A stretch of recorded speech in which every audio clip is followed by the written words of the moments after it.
Paulus masuk dalam pengadilan karena ya sebagai orang Romawi dia dituduhkan pada persoalan yang harus membawa dia ke pengadilan. Nah, kemudian dia harus berhadapan dengan orang-orang yang tanda kutip tidak suka kepadanya. Bukan tanda kutip, ya memang tidak suka ya kepadanya. Ada orang-orang Farisi, ada orang-orang Saduki, ada ahli Taurat. Sehingga ini menjadi tidak mudah buat dia. Tetapi mau tidak mau dia harus menghadapi. Kita mengenal dua istilah. Ada istilah fight dan flight. Fight adalah orang-orang yang mau menghadapi persoalan itu dan memenangkannya, dan dia menyelesaikannya. Tetapi ada tipe yang namanya flight, orang yang suka melarikan diri, pecundang, penakut, orang yang tidak berani menghadapi kenyataan, tidak berani menghadapi kondisi yang dia buat. Dia tidak bertanggung jawab, habis buat lalu lari dan tidak bertanggung jawab. Bahasa yang biasa kita pakai adalah loser, ya, penakut, ya, orang yang tidak bisa menghadapi pertempurannya sendiri. Ada kata-katanya Mahatma Gandhi bilang begini, bahwa kalau kamu tidak pernah mencoba, maka kamu tidak pernah tahu. Karena ketika kamu mencoba, maka kemungkinan berhasil, kemungkinan juga tidak. Tetapi kalau kamu tidak mencobanya, sudah pasti bahwa tidak akan ada hasil. Sekali lagi ya, kalau sesuatu kamu coba dan kamu mulai, ada dua kemungkinan, bisa berhasil dan bisa juga tidak. Tetapi kalau sesuatu tidak pernah kamu mulai, sudah pasti bahwa tidak akan pernah ada hasil yang baik. Nah, orang yang biasanya tipe fight adalah orang yang selalu melangkah, maju, menghadapi. Sebab buat dia tidak ada hal yang susah. Kenapa? Sebab Tuhan ada dalam hidupnya. Tidak ada yang susah. Ada orang bilang susah, nggak bakalan bisa. Itu kata kamu. Tetapi buat orang yang percaya, buat orang yang yakin, buat orang yang punya Tuhan, orang yang yakin akan kebaikan Tuhan, dia tidak ada pernah kata menyerah, tidak pernah. Dia coba sekali gagal, 2 kali gagal, 3 kali gagal, 4 kali gagal, 5 kali gagal, 1000 kali gagal pun dia akan tetap maju untuk menghadapinya untuk menang. Ya? Makanya kita sudah belajar bahwa Thomas Alva Edison melakukan penelitian lebih dari 1000-an kali untuk menghasilkan yang namanya lampu. Itu kenapa daya tahannya, endurance-nya, daya tahan untuk tetap meyakini bahwa apa yang dia buat itu akan berhasil, itu benar-benar teguh. Saya yakin dia sampai pada titik, udahlah. Saya juga yakin dia pasti orang nyerang dia habis-habisan. Nggak bakalan jadi, Thomas. Nggak bakalan. Udah, pokoknya dunia gelap deh. Tapi cita-citanya, semangatnya, tekadnya untuk membuat dunia terang tetap menyala-nyala dalam dirinya. Nah, rahasia daripada bagaimana kita tetap bertahan dan maju, fight dan menang, yang pertama harus punya keyakinan bahwa Tuhan di pihak kita. Orang kalau nggak pernah yakin bahwa Tuhan di pihaknya, dia nggak akan berani menghadapi kenyataan. Dia nggak akan berani menghadapi orang yang suka ngebully dia. Dia akan takut menutup diri seperti orang Jepang, hikikomori. Tahu hikikomori kan? Orang yang menarik diri dari pergaulan sosial, lalu dia menumpuk makanan dalam rumahnya, berbulan-bulan, bertahun-tahun dia tidak keluar dari ruangannya. Kenapa? Dia tidak berani menghadapi kondisi keadaan sosial. Kamu bukan orang yang mengalami hikikomori, Akhirnya ujung dari hikikomori adalah bunuh diri. Enggak kayak begitu. Orang yakin bahwa Tuhan akan tolong dirinya, sulit macam apapun dia akan angkat kepala dan berkata, saya pasti bisa. Sekalipun dia hadapi gagal, tapi dia bilang saya pasti bisa. Saya ingat betul Michael Jordan, pemain basket itu, dalam cerita autobiografinya, dia pemain basket yang ditolak di kampusnya. Tetapi kemudian dia keluar dari keadaan itu. Sehari dia latihan lebih dari sekian jam. Untuk jadi apa? Untuk menjadi pebasket internasional. Habiskan waktunya luar biasa berlatih. Kalian kalau tahu tentang si petarung MMA, siapa tuh yang namanya McGregor? Tahu ya? Yang kalau jalan itu jalan sombong itu. McGregor. Itu orang miskin. Orang yang hidupnya parah. Tapi istrinya punya keyakinan bahwa McGregor-nya akan jadi orang hebat. Dia habiskan semua hartanya untuk melatih, membangkitkan semangat hidup, membangkitkan keyakinan dari McGregor. McGregor mulai latihan, tiap hari habiskan waktu dengan latihan. Sampai satu titik dia sampai puncak tertinggi. Kemudian apa? Semua kekayaannya itu dia pakai untuk menyenangkan, membahagiakan istrinya. Kenapa? Dia tahu yang berjuang itu istrinya. Habis-habisan orang gelandangan, gak punya pekerjaan, gak punya harapan. Tetapi ada seseorang yang yakin tentang dia. Namanya itu istrinya itu. Saya nggak tahu nama istrinya siapa. Yang saya tahu bahwa McGregor muncul jadi petarung hebat luar biasa karena ada seseorang yang yakin bahwa ada jalan, ada pertolongan Tuhan. Perhatikanlah keadaanmu. Kalau kamu yakin kamu akan bangkit, 1000 kali kamu jatuh, kamu akan bangkit lagi. 1000 kali kamu gagal, kamu akan bilang bahwa saya akan melakukannya dan saya akan menang. Why? God with me. God together with us. God lives in me. God take my hand. God for everything about God with you. Karena kamu punya keyakinan. Pak Abraham, saya nggak pintar Pak Abraham. Saya nggak hebat. Tuhan nggak cari orang pintar. Tuhan cari orang yang yakin. Karena pintar itu cuma masalah cara pandang orang. Pintar itu bukan 5 tambah 7 12, enggak. Pintar itu ada bagiannya masing-masing. Tetapi orang yang di tangan Tuhan punya keyakinan bahwa dia akan maju menang. Nah, ini orang seperti ini. Yang kedua, orang yang fight adalah orang yang pantang berkata tidak. Tidak bisa. Orang yang dalam pemikirannya tidak pernah ada kata tidak bisa. I can do, I will, I can win. Saya akan menang, saya akan lakukan, saya akan bisa, saya mampu.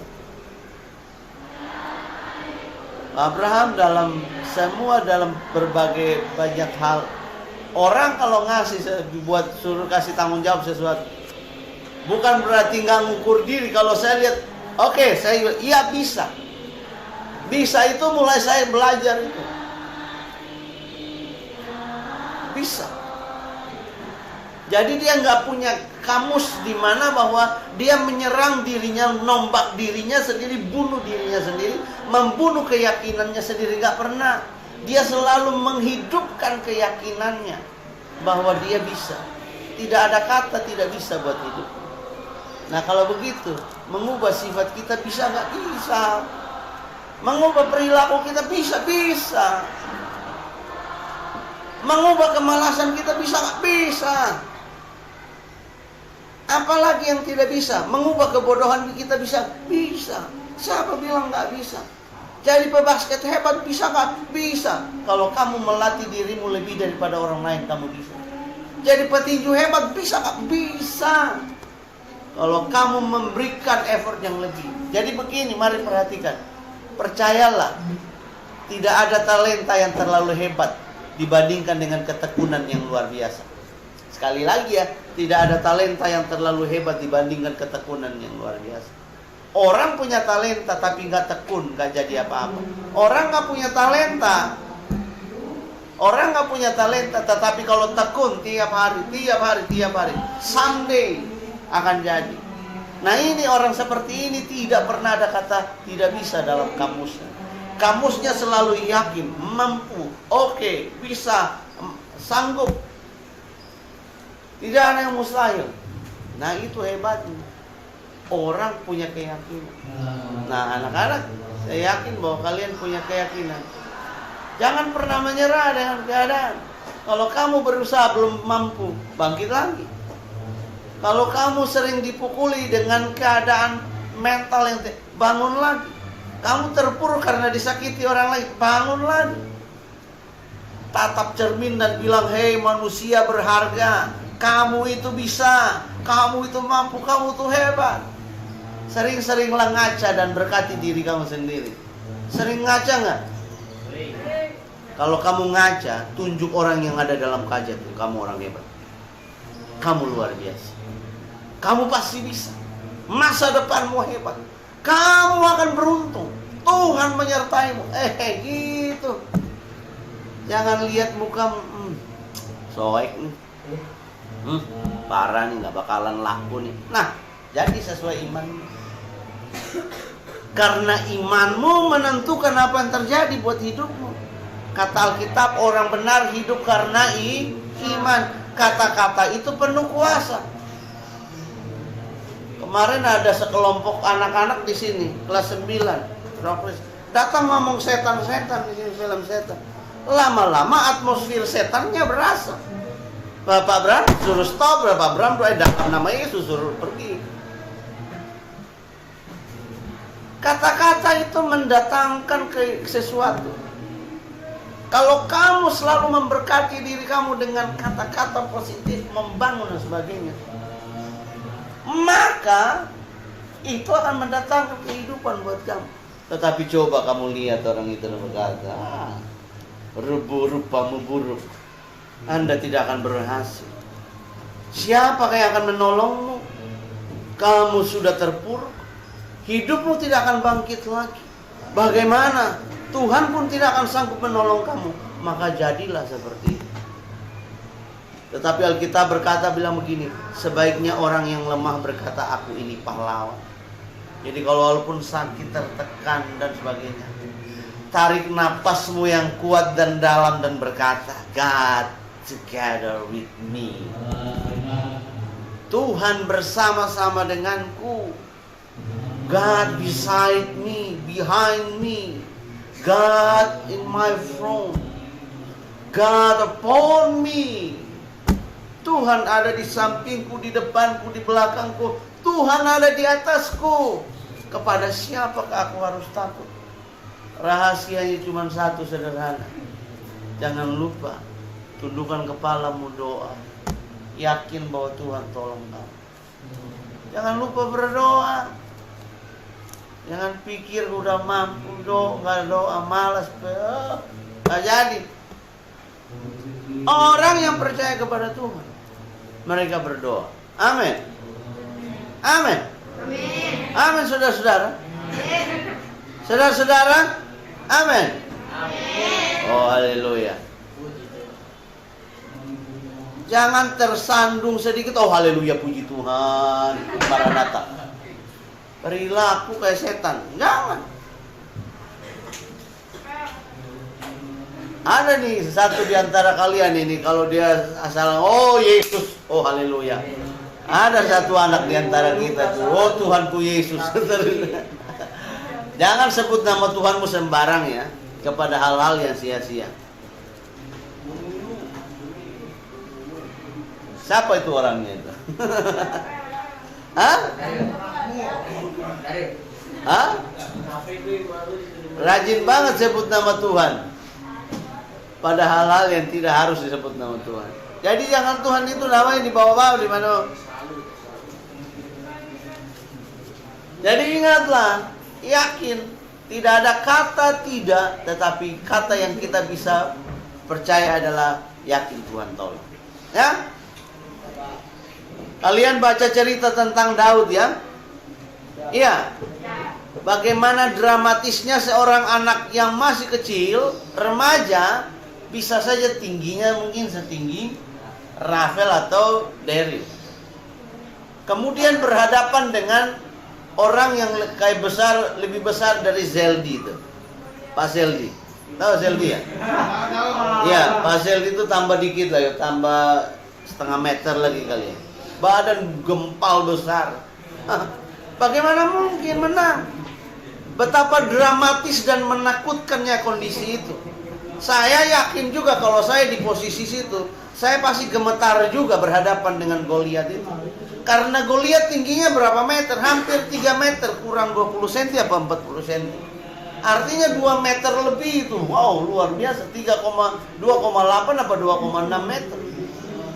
Nah, itu sama setinggi pintu itu. Nah, kamu datang dari sini, oh, habis kamu. Tetapi kemudian apa yang terjadi? Daud datang berkata bahwa saya akan menghadapi kamu dengan Tuhan Allahku, dengan nama Tuhan Allahku Israel. Dengan alasan nama Tuhanlah Daud memenangkan pertempuran itu. Jadi tidak ada kata tidak ketika berhadapan dengan Goliat dari hidupmu. Pak Abraham, saya belum pernah bertemu dengan Goliat, Pak Abraham. Kamu tahu nggak bahwa dalam hidup kita ada Goliat-Goliat yang kita butuh taklukkan? Goliat kamu bisa saja ketakutan yang begitu besar. Dan susah sekali kamu mengalahkan ketakutan ini. Itu same like Goliat dalam versi yang berbeda. Apalagi ketakutanmu? Anak-anak remaja takut apa? Hah? Kamu takut apa? Ketakutanmu apa? Takut jomblo? Hah? Hei, kamu bisa takut jomblo? Takut pergaulan bebas, Pak. Kalau pergaulan bebas itu masalah pilihan, nggak usah ditakuti. Milih aja yang benar. Takut kecewa, Pak. Takut kecewa. Anak remaja takut kecewa apa? Hah? Kecewa tolak, cintamu ditolak, begitu? Tambah dewasa. Oh, my goodness. Tambah dewasa. Kamu mau cuman begini remaja begini terus? Pecicilan loncat sana sini begitu? Orang tuamu tambah tua tetapi kamu begini SMP terus gitu? Sekarang Pak Pramono nanya, ketakutan yang paling serius pada anak remaja apa? Hah? Nggak ada uang. Minta sama bapak. Kehilangan orang tua, jangan takut. Karena semua akan datang dan pergi. Ya? Hah? Takut kenapa? Takutnya stroke. Pak, takut kehilangan iman kita, Pak. Hah? Dengar. Hah, ketakutan kamu kok ngada-ngada ya? Saya, Pak. Kita cuma itu. Kita takut meninggal, Pak. Hah? Meninggal. Ya. Semua akan kembali ke dapat. Ketakutan apapun itu harus dilawan dalam nama Yesus. Maka kamu bisa menang. Audrey ya? Audrey itu takut kehilangan kasih sayangnya karena adiknya yang baru. Maka bagaimana kamu menghadapi ketakutan itu? Berikanlah kasih sayang kepada adikmu. Sehingga kamu beralih, bukan menerima kasih sayang, tetapi kamu yang memberi kasih sayang. Jadi Audrey saya nggak pakai anu, Pak. Abed mana? Ntar Abed. Abed nanti. Abed biasa sakit hati gua.